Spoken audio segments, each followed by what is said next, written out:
And we are live. Hello, people. Welcome to another episode of Darian's live show. We are talking UTSA football and American Conference football, mostly focusing on recruiting today. And of course, I'm going to get to anything you guys. Oh my gosh, we already got a super chat. Nice. But yeah, I'm going to also get to the super chats, or not super chats, but all the chats that we have today. I'll get to every single question. Probably not going to have a big audience. It always happens when I take a week off, but it's also the off season. So yeah, we'll go for as long as I have things to say. But yeah, one of the biggest things I really want to talk about today is UTSA's recruiting class. I don't know if you guys, for those of you who follow me on X, I would advise you to do so. It's Darian. It's at Darian Starling on Twitter.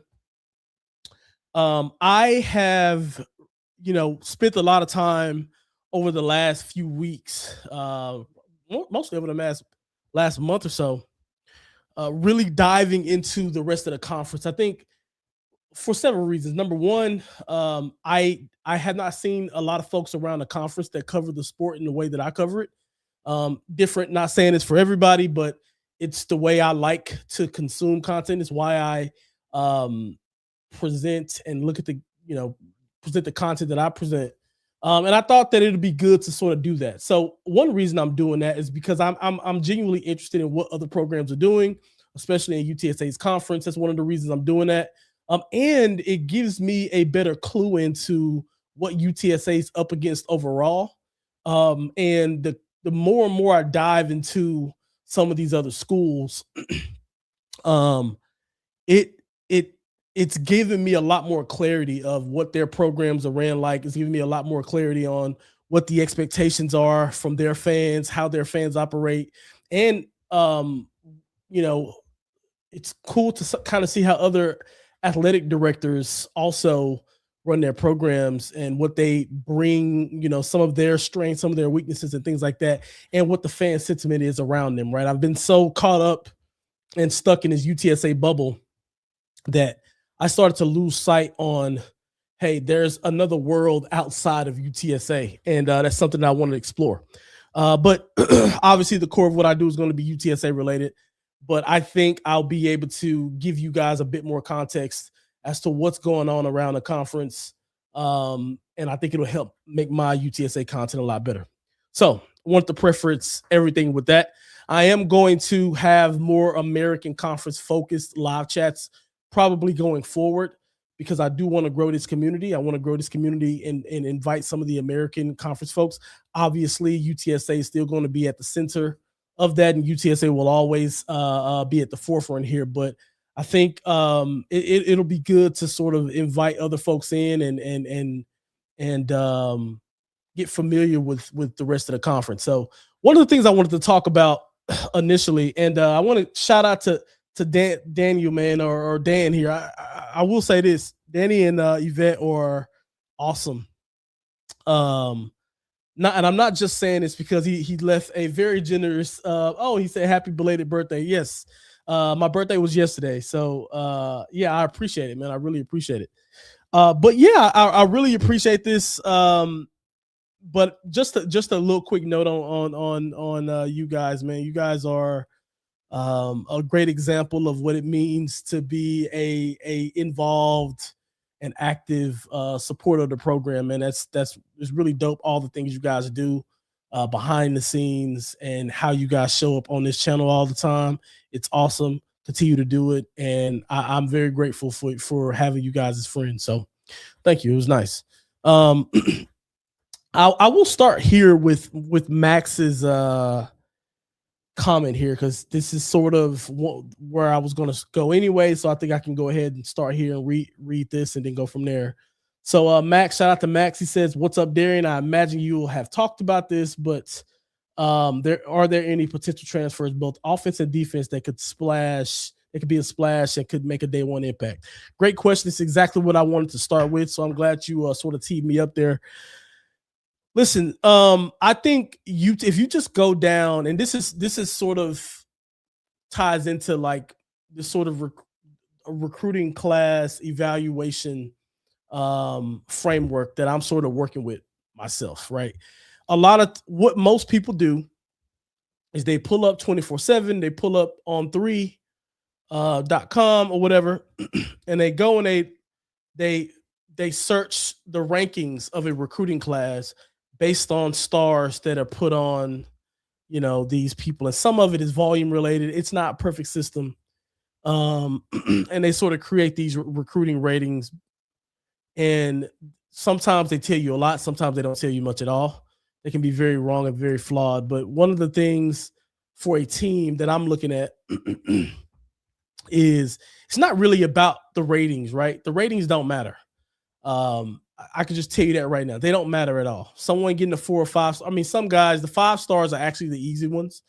But when you get into the 3 stars, or sometimes even 4 stars, they don't really matter when they get on a college campus.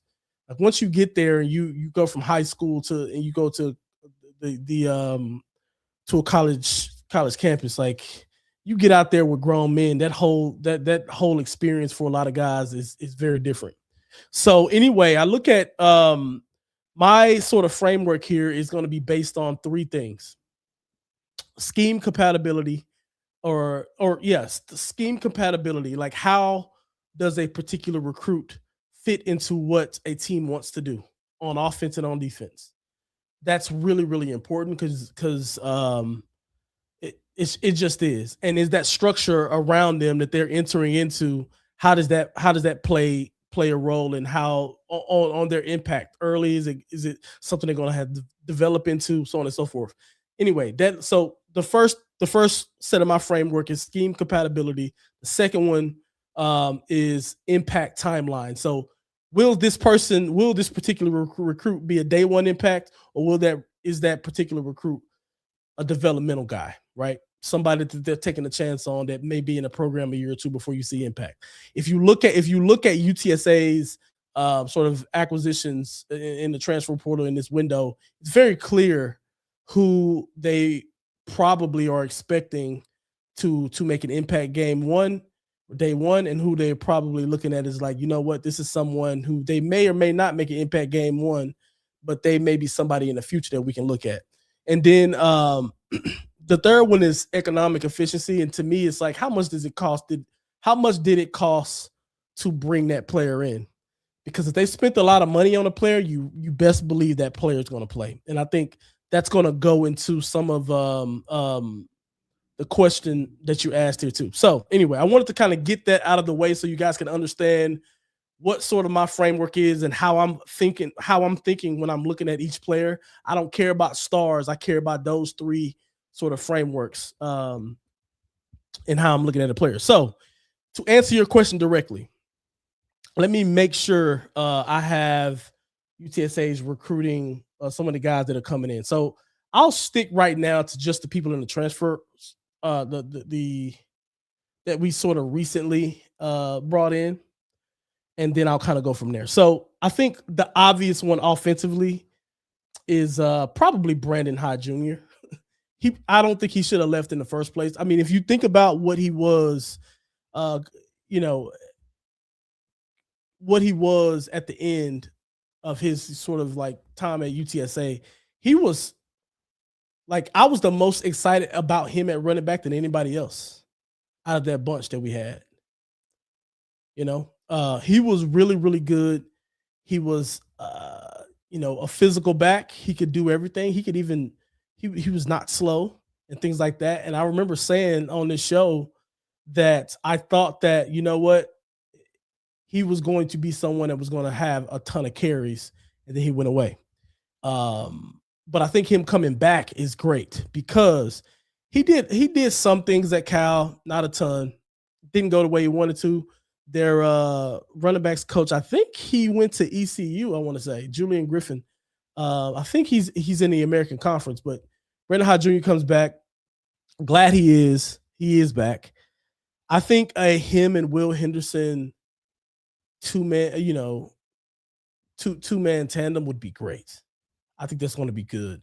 That's what you call, that's going to be thunder and lightning, right? Like Will Henderson's going to be the GoDaddy, and then you're going to have a change of pace back in sort of the inverse way that it's thought about. You're going to bring in sort of the bruiser type of running back that Brandon Hyde Jr. is. I think he's going to be somebody that's probably going to get some time. Probably going to get some time day one. He's a guy. Another guy. I want to Miles Campbell.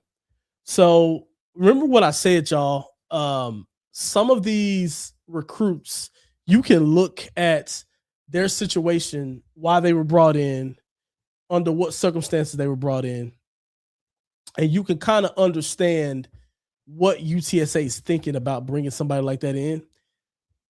This kid is coming in, and he's an older guy. He's got some experience. When you think about the tight end position for UTSA and what UTSA, what they lost, Houston Thomas, Patrick Overmeyer, and the whole bit, you're going to need a veteran guy to come in and sort of be steady there. So I when you look at him, he's probably going to be someone they didn't, I think he's a graduate student. So I think he only has a year left. He didn't come here to sit on the bench, and UTSA's, I don't think Traylor then brought him in to just, sit on the bench. So I would expect a player like him to get an opportunity.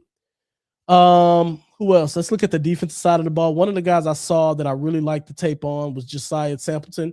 I think just the defensive line, all of the defensive line acquisitions that we picked up, you're going to see those guys rotate in and out. But I really liked what I seen from Josiah Sampleton. He's another guy that has some experience. They're not going to be playing games about him either. He's active. He's out of Giddings, Texas. He's active on that defensive line. He can move a little bit. Yeah, he's coming from a smaller school. He's not necessarily a D1 school, but kid's a junior, man. He's old. He's got some experience on him. He was one of the best players in his division, and they're not bringing an interior guy in like that with that experience to put on the bench. So he's somebody that you're going to see play. I like Elijah Baldwin coming, the guy from UTEP, defensive end, 6'7". I think he's from San Antonio as well. I think that's a huge one. You'll see him early, mainly because UTSA does well with very tall guys. You look at Marcus Davenport. So I'm not putting that type of pressure on him, but UTSA on the defensive line does well with those big, tall defensive linemen. I think he's someone that is kind of, remember what I said when I was talking about, will there be an immediate impact, the impact timeline, right? He could be a day one guy that balls out at UTSA, and we're going to hope that we can keep him because he's still young. And hopefully, I think we've seen his mom say something on Twitter about, thank y'all for bringing my baby home.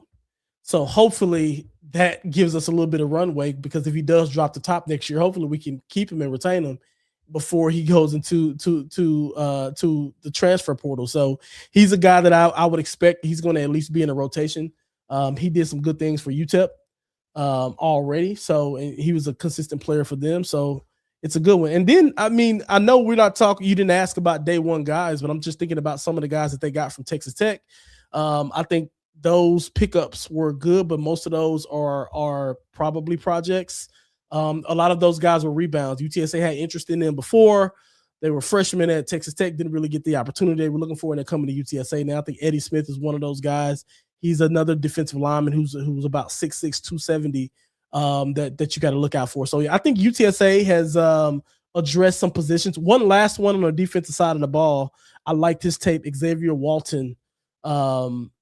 He is from Angelo State at safety. He's probably going to play early. UTSA lost safeties, veteran safeties with experience. He's coming in as a high performer in his position in the league that he was in. So yeah, I know I said a lot of guys there, but I've been watching a lot of tape on a lot of these folks, and I'm excited. I think UTSA did some really good things. They addressed some stuff. I will say a couple of other guys. Whenever I think about the framework I'm talking about, just to give you guys some examples, right? So whenever I talk about the economic efficiency one, and I say, hey, economic efficiency, the way I look at it is like how much did it cost to bring some of these guys in? Some of these guys are coming in on little to no money, right? UTSA doesn't have a ton to go out there and get guys, right?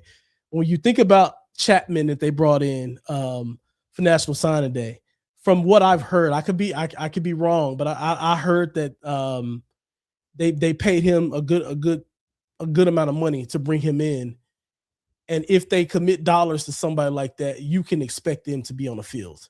Um, so that's kind of one of the things, right? Where it's like he's a guy that you're going to see not because he won't deserve to play. I'm sure he's a great player, and I'm sure he's going to prove to be a great player. I actually think he's going to be really good if you just look at some of the film that he has. But he's somebody that you'll probably see day one as well. Cool. All right. Max says, also, what are your thoughts on other teams recruiting right now? Memphis and USF look like they have reloaded heavy. UNT, I'd actually still have to worry about. The American is reloading. I'm so glad you asked this question. This kind of Max, shout out to Max. Max has been the moderator for the day. Shout out to Max. So yeah, I mean, listen, USF has gotten a lot of really good talent. There's no way to deny that, right? I mean, like, in terms of like the framework that I'm working with, it's a little more difficult to do some of this because I've spent years watching everything UTSA's done. I've watched every single UTSA game ever. And I've watched every single Jeff Traylor led game ever, and most of them multiple times. So I have an understanding about what UTSA wants to do, what Jeff Traylor wants to do in his offense. I think I put a tweet out, and speaking of this guy's gonna certainly play. I think day one, or I don't know, he might, but I put a tweet out talking about what's his name, because I compared him to Devin McEwen, and James Madison II, the receiver we picked up. So I think Missouri. So I put a tweet out talking about that situation, and I think someone asked me, like, does this matter even though we have a different coordinator? And I'm like, not that much, because if you watch the coordinator and what watch some of the offenses and some of the schemes they do, he does some similar things that UTSA's already does. So I think it's pretty much the same. And Jeff Traylor just kind of has, if you kind of look at the way his offenses, even with different coordinators, has ran, there's just similarities you can pick out, and you can tell that from a philosophy standpoint, he likes those things, and he's selecting guys that are going to call plays in that way. But anyway, back to your question on Memphis and USF. I think, USF, they're recruiting, bro. They have really good, talent-rich people on paper. But what I will say is they are also, like, there's a tax with everything. They lost all their best players, right? They have a lot of money, but they lost all their best players, just like a lot of teams did. So they are also rebuilding. They got some really good quarterbacks in the portal. Those guys are going to duke it out for that starting job. So we're going to see who's going to win it. I don't know who's going to be the starter yet. But they got some really good prospects, some guys who were really highly scouted out of high school, has some college experience, not a ton. I think the guy from LSU is really good at quarterbacks they got. They've reloaded at every position in a really big time way. But how does Hartline, how is he able to put that together? I still need to do some studying on, like, his offenses and Ohio State. If you look at the way their offenses have been for years, they have sort of some set things that they like. You think about some of the buck sweeps that they got to the right, where they pulling two linemen, and it's like a long outside leaning play. They always do that no matter who the coordinator is. So it'll be interesting to see what he brings to the table. But in terms of just raw talent, they're doing well. Same with Memphis. They were able to get some really good guys as well. They both reloaded well at quarterback. So yeah, it's just going to be interesting to see what that's going to look like on paper. I'll have more details on that because I've looked at all of the recruits from those schools for sure. Um, but I hadn't done like the specific case study that I've done basically with everybody that UTSA has brought in. I have a long like profile on every player that UTSA has, and I'll talk through a lot of that as we go through these next few weeks. But I'm excited about UTSA. I think they'll be able to compete. I think UNT's done all right, but their recruiting has not been as strong as some of these other teams. I actually think UTSA, just pure based on talent, I think UTSA is probably outgunning them right now, if I had to guess, based on what I saw. Also, going off your process on whether a recruit fits in a scheme or not, could we expect our scheme to change now with the new? Okay, I've read that Bowie uses air raid more, so I'm sure we'll use new. Yeah, I mean, yes, we're gonna have new plays, of course. Air raid is just a term. Like he does throw the ball more at a higher rate than Justin Burke, and I believe he throws it at a higher rate than Will Stein threw it as well whenever he was here.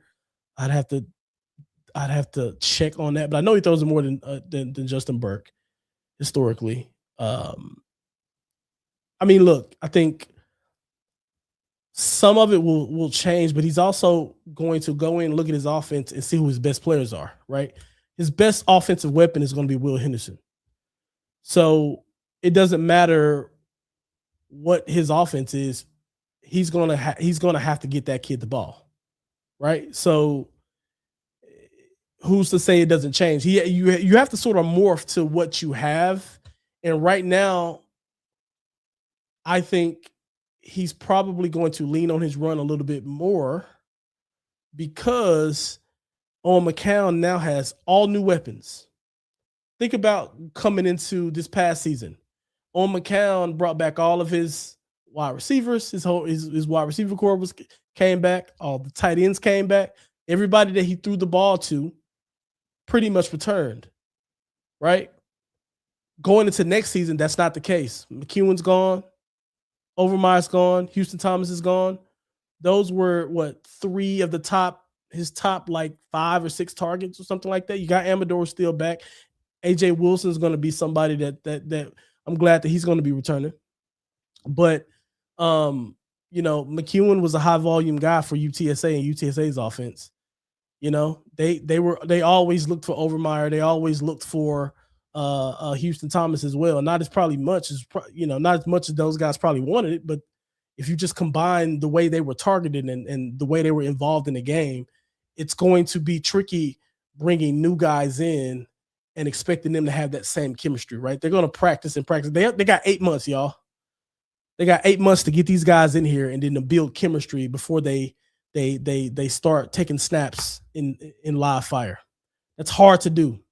So what you do have is running backs you can trust. You're going to be able to trust Will Henderson. You're going to be able to trust Brandon Hyde Jr. So I think that the coordinator is going to look at that. He's going to obviously implement his things, but they got to win football games at the end of the day. And if your best weapon on offense is a running back, you're going to get that kid the ball, whether that's him catching the ball out the backfield or running the ball. He's going to get the ball. So yes, it'll change. Yes, they'll have different things like. We're probably not going to have the trick plays every other third down like we used to, or every other time we cross the 50-yard line like we used to with Burke. But yeah, there'll be some different elements to the game. But I think, like I said, scheme wise, Traylor hires people that carries out a sort of philosophy that he wants, and that's what any head coach. Like for example, Traylor's not going to go hire an offensive coordinator that's going to run the triple option like Army does. He's not going to do that. He's going to bring in a coordinator that operates with the philosophy that fits what he wants to do. You should start the Locked On American podcast. I would love to do that. Yeah, I think I will actually. I'm gonna do something like that, but it's gonna take people liking the video, so that's gonna help, and it's gonna take you guys being patient with me, right? I know I've been solely dedicated to UTSA, and I am sort of branching out a little bit more. I think it's valuable to do that for everybody, for UTSA folks in general, because we get so wrapped up in our bubble, we don't realize what's happening around us. And our only interactions typically with other teams around us is banter on Twitter, going back and forth and crapping on their teams to the extent that we can. But I want to sort of take a different approach and understand those teams, understand how they work. And some of those folks that you guys are bantering back and forth on Twitter with are actually nice people. So yeah, I am going to do something like that. I'm just trying to get the logistics figured out. And I'm trying to do some studio stuff. But we'll see. Mike says, what is the reason we had some of the defensive coaches leave? Money, or was it just a need for a change? I mean, oh gosh, this is an interesting question.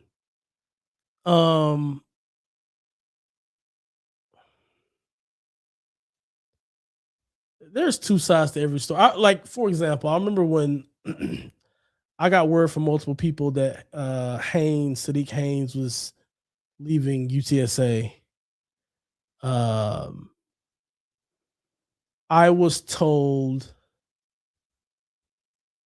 the same thing from multiple people, and then there was this like rush from the coaching staff that, oh, this is actually what happened. And listen, I mean, I'll just tell you my thoughts. I think I don't know the real reason, right? I mean, they say that he just took another opportunity. But to me, why would you leave and go to New Mexico and do that and then take the same job? Probably less money. I mean, we could find that out, like literally. You know what? I'll look at that. Because their money, their salaries are public.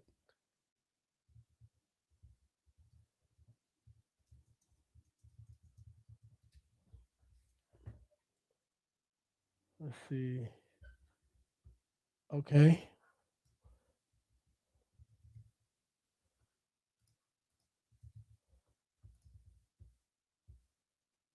Yeah. I mean, look,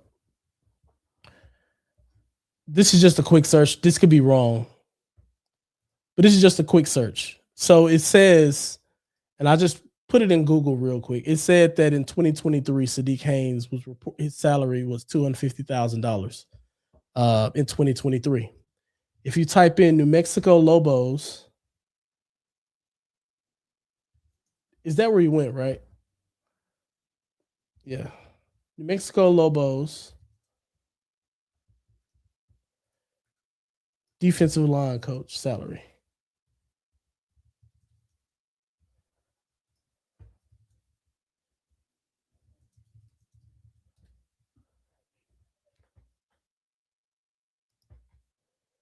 So it's not his salary. This is not Sadiq Haynes' salary, and we'll be able to see it at some point. But if you go from the defensive line coach at the time, Dante Wilkes, he was getting paid $125,000 as of 2023. Yeah.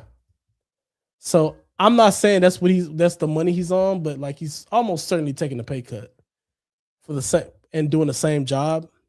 So you do with that information you want. Like I said, they hurried to me and said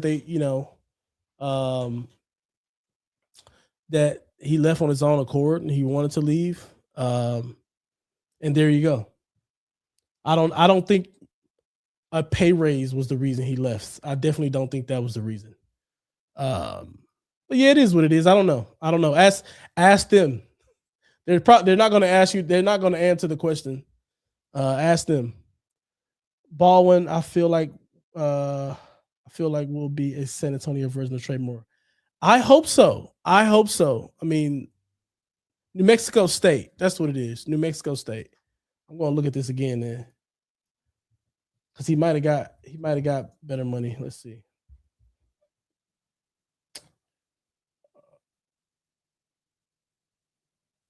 Okay. Well, yeah, I mean, the number is actually a little lower. There we go. Yeah, I mean, I hope he got paid. Talking about Haynes, I hope he got better money. But I'd guess that he didn't go into that school. So yeah, so I said, do with that information as you as you want in regards to this question here. But if you ask them, they're going to say something totally different. Yeah, I don't know. I don't know. Baldwin, I feel like, yeah, I think he will be good. I think he will be good. The tape on him looks good, and he's a guy we'll see him play day one for sure. Are we in an era based on our financial situation that being able to find that hidden gem in the JUCO ranks is maybe more important than developing our young talent due to roster turnover? Absolutely. You got to do both, right? But that JUCO talent is going to supplement when you lose your best players that you spent time developing, inevitably. So when you lose a really good player in the position, of course, like for example, we lost Overmeyer and Houston Thomas. We went and got this Miles Campbell out of FAMU to come in, who's a senior. I think he has 1 year left. I think he's a graduate student at this point. That's what you need JUCO guys for. JUCO guys are not coming to be developed, right? They're not coming to be developed on the bench. They want development, but they want development playing. They want to learn and play. And for coaches, they go get these experienced guys because they're going to slot them in. Anytime you see a JUCO guy in, they're not thinking long term. They're thinking, hey, this guy is expected to um, um, come in and be a player for us immediately. So the young talent is also important too, because that's how you get guys on a discount. That's how you get value on a discount. They're going to be your guys that's going to walk out your program, but you know, you got to do both simultaneously. I think this era is it's still tricky to figure out what actually works, what is actually sustainable. Um, I think that's the thing that I worry about the most, right? Like I tweeted this, but I'll bring it up here, and I would love to hear you guys' comments here. It is getting expensive to be it's getting really expensive to be a college football fan. And I know there's somebody out there who's calling me like super negative for bringing that up. Somebody within UTSA is saying like, oh, like you're so negative for bringing that up. And I'm like, it's the truth though, because if you think about it, you got to pay all the money to watch on the cable subscriptions is insane these days. ESPN in particular. You got to pay for that. You got to pay for parking passes. You got to pay for season tickets that aren't cheap.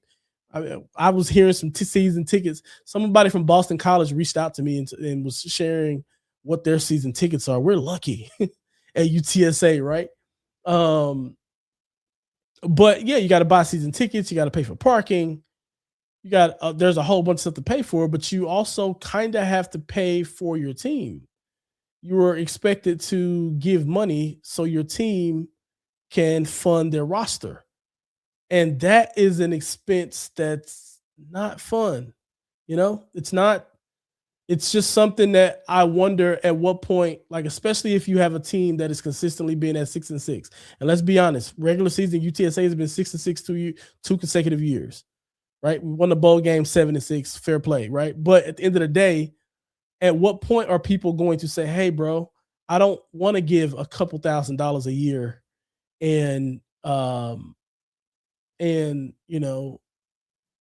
not get 6 wins out of this, or you don't get respect or get whatever you want from the athletic program, right? You give thousands of dollars to the athletic folks. They don't say anything back to you. They don't give you, they don't write you Well, I don't know. I have not gotten. I don't know what they. Maybe it could be something I'm not doing right, but like some of these things, you don't really get a thank you or anything for it, right? So at some point, you start to look inside and say, like, man, is the juice worth the squeeze here if we're not winning? And I worry about that. And I'm hoping that something from the government or something changes how this works because I just don't know how sustainable it is for especially a school like a UTSA or something like that to continuously not hustle. I'm not saying it like that, but like rely on the fans and the donors to tip you over the line each year. Like for the schools who are in the P4 who have a actual shot and they actually have money, of course, because they can be national titles and all that type. Of course, they got it, and all their fans are encouraged to do it, and they want to do it because they're close, you know. But I just think on the G5 level, that's difficult. It's a lot harder to justify for the G5 level, especially on the G5 level to where the college football playoff and how G5 teams can't get in, or where they can get in, but there's bad press around them getting in, and everybody in the press doesn't want them to get in, and all this. So yeah, man, it gets it's tricky. See, is Adrian Peterson's brother still there? What's the knock on him not getting a chance? I think he's gotten a little bit of an opportunity. He was the third back this year, and he's got a little opportunity. Listen, he's going to probably fight back and forth with Brandon High Jr. As sort of that back that is going to supplement Will Henderson, I'm sure. Love seeing the growth of your channel, man. Oh, shout out, man. Appreciate you, bro. Appreciate it. It's been a lot of work. And we ain't that big yet. We ain't big at all. But for those of you who were here when I was at like freaking 30 subscribers or 40 subscribers, like, yeah, being over 1,400, that's a win. I don't care, bro. That's a win.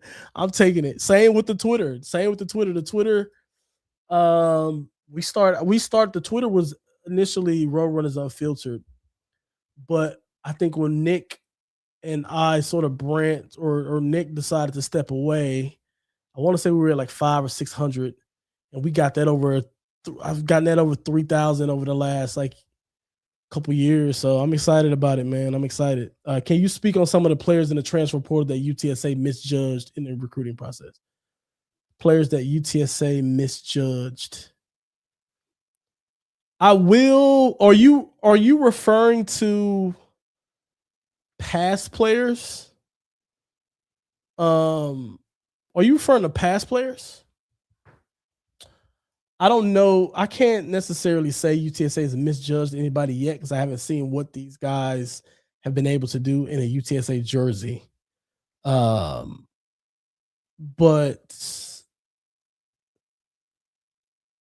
I'm wondering if you're referring to people that have already left. I don't know. I will say this. I will say what's kind of crazy, y'all. And let me know what y'all think about this. I know there's a ton of people who can't stand that UTSA who can't stand, or not even can't stand, that's the wrong word, but love to point out how when players leave UTSA, they don't succeed. And that's not wrong to point out. But I don't like that narrative being out there like in that way because we don't need to be the bitter fan. This is just my take. This is my opinion. I'm sure someone's going to crap on it, but we don't have to be the bitter fan. I mean, listen, they chose. This is the nature of the beast now, right? Like we don't have to have hard feelings for people who left and like kind of have this like one of that I told you so hat for people leaving and seeking other opportunity. I actually be wanting those guys to cook. But what's funny to me is a lot of these guys who leave UTSA, like they like go to big schools, man. Like Damian Wimberly, Baylor. he didn't play much for us, you know? Davin Martin, shout out to Davin. I talked to him a bit after the season. Um, before, I could have broke the Tech news, but it wasn't UTSA. So I was just like, who cares? Um, but yeah, like him going to Texas Tech is crazy to me. And he had other offers as well, which I was it's one of those things where like somebody's telling you something and I'm like, I just don't know. I'm getting it directly from the source. Well, not some of the other offers, but like the Tech thing. And I'm just like, I just gotta see this to believe it. And it's no shot at him, but I'm like, man, he wasn't a big time player for us, and he's going to Texas Tech and he's going to get paid. But I even think about KK Myers, Cincinnati, one of our D linemen in Cincinnati, Kenny Azawalu, OU, Houston Thomas to A&M. We have the other Anawayu, or no, Anawayu is Virginia, Devin McEwen, Ohio State, Overmeyer to Houston, which it's just crazy to me. Like UTSA is a really good springboard, you know. That's what it seems like anyway. Thoughts on the receivers we brought in? West and Madison look crazy. Yeah, Madison I really really like. He's like I said, he's the one I did the video on. He's gonna be a player. 100%. He's gonna be a player. Uh, who else? Like in particular for UTSA? Um, Let me see. This is gonna be 2025. Yeah, I think I'm drawing a blank on our on the guy that the other receiver, the JUCO receiver that we got. He's gonna be cold. I'm drawing a blank on his name right now, and I'm looking through all this stuff, and I not for whatever reason these things are not showing him. But yeah, I think our receivers are going to be good. We got some really good receivers. They got some size. Um, they do have a lot of the same skill sets, so I wonder if that's going to create a lockjam. But we'll see. What I think they are versatile enough to be able to do what is asked of them. But I think it was pretty clear. I think you're talking about TJ West. He's also somebody that's interesting. Yeah, I think talent wise, we got to see what they're going to actually look like. But I think they're all compatible based on what I'm looking for in UTSA's offense. So I completely understand why they went the direction they went, and they're going to be good. Countdown of days to football season. Can't wait to see Owen Cook and hear Sosa play the fight song again. You and I both. New Mexico State, shout out to Max on that one. Overall thoughts on our defensive transfers coming in. Yeah, I think we got some good guys, 100%. We definitely need to reload on that defensive line. I think we've done a good job on that. And the other guys just got to get there and ball. We got some guys that's proven already that are going to be day one impact guys. And I think it's pretty clear who those guys are going to be. We addressed every position that we needed to address. Now it's just about those guys performing and them guys being, coaching well and things like that. But in terms of the talent that we brought in and what they're going to be asked to do, I think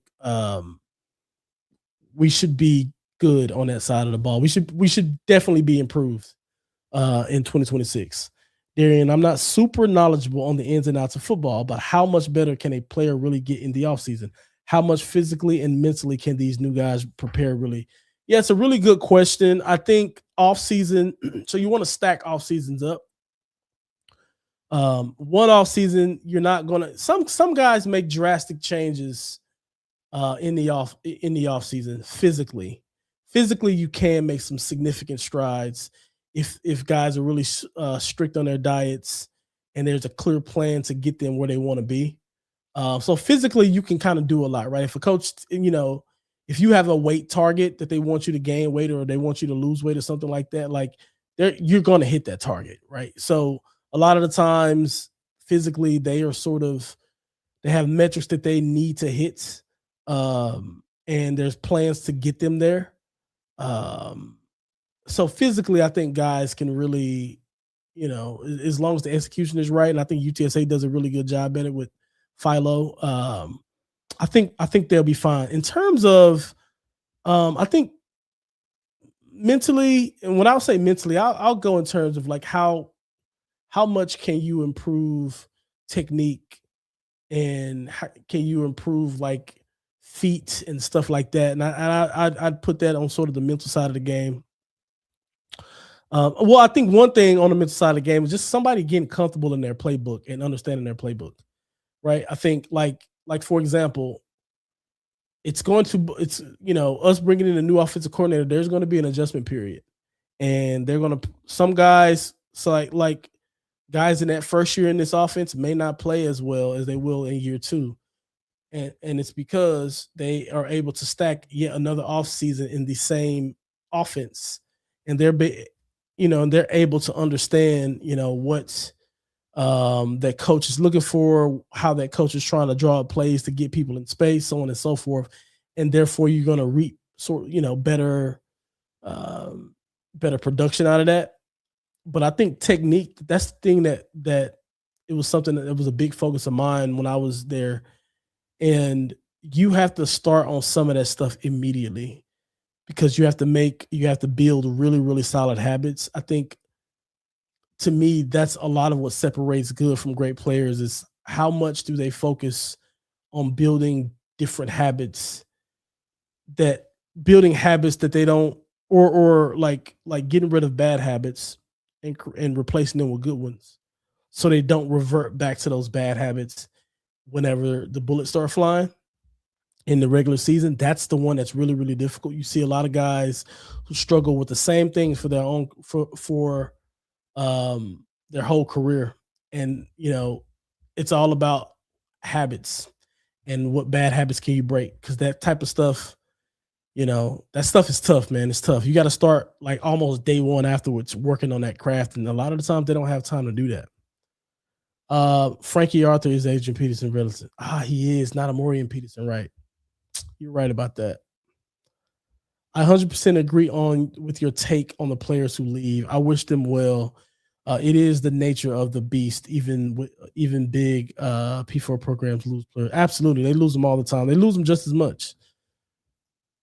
Overmeyer to UH is crazy in my opinion. Yeah, it is.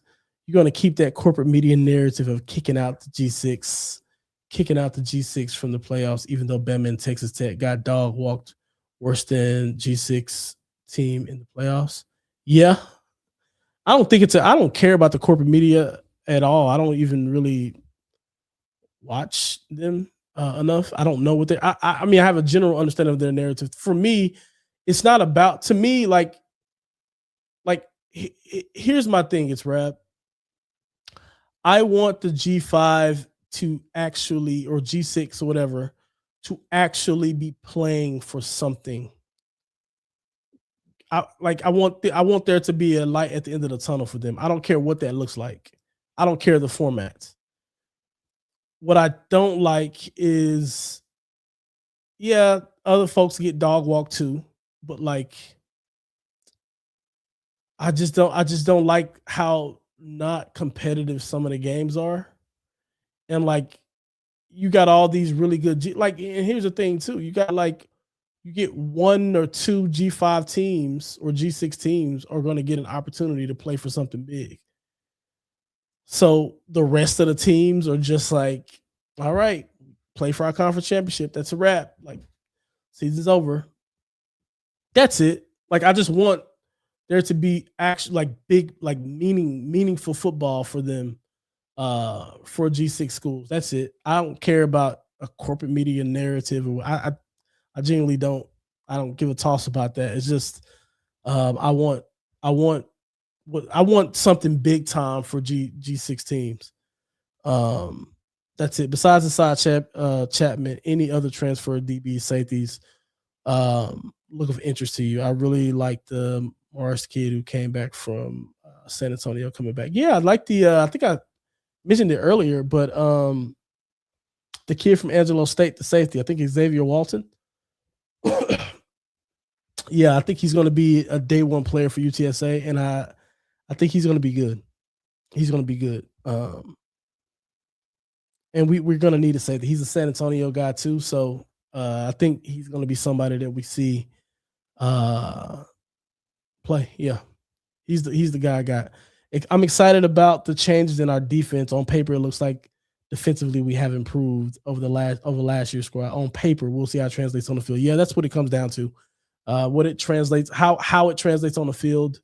Um, but yeah, we got to see. Hopefully, we get a spring game this year since we don't have a portal window. Hopefully, we get a spring game. We get to see him earlier. I don't know if anybody's asked Trailer about that. Y'all better hit up JJ and Craig and see if they can ask Trailer next time they talk to him. See if we'll have a spring game. But yeah, it'd be great to get a spring game. I want to see Amador have a breakout year. He is the only player on the offensive side that, honestly, I think there's a next level to his game we haven't seen. Yeah, I think he can have a really good year. He's a really good player. I actually think Will Henderson has another level. He's still raw. He was as good as he was, and he's still raw. He has a lot of things he could clean up. And I think with his kind of speed and like just more and more experience for him and some work in the offseason, I actually think like he's gonna have a break. He's absolutely gonna have a breakout year next year. And shout out to Will Henderson, and his dad's probably in here or may not be in here still, but